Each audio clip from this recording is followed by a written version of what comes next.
Looks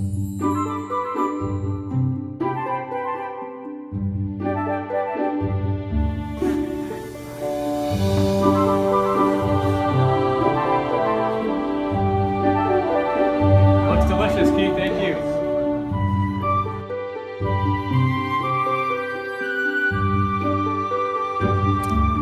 Delicious.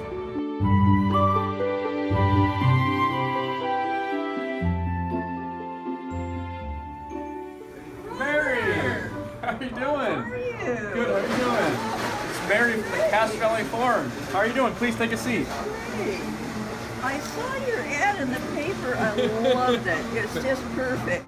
And you know what, Mary? I'm already getting phone calls on this ad. Well, that's absolutely fantastic, Robert.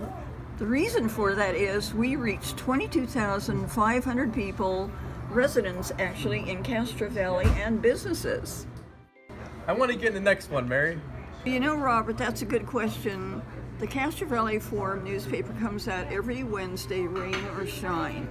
And to get an ad in the next paper, I need to have an order before 3 o'clock on Thursday. You know what? Count me in, Mary. All right. Thank you, Robert. Thank you so much for loving your Castro Valley vibe. Thank you. It's people like you that support the Castro Valley Forum, which is free.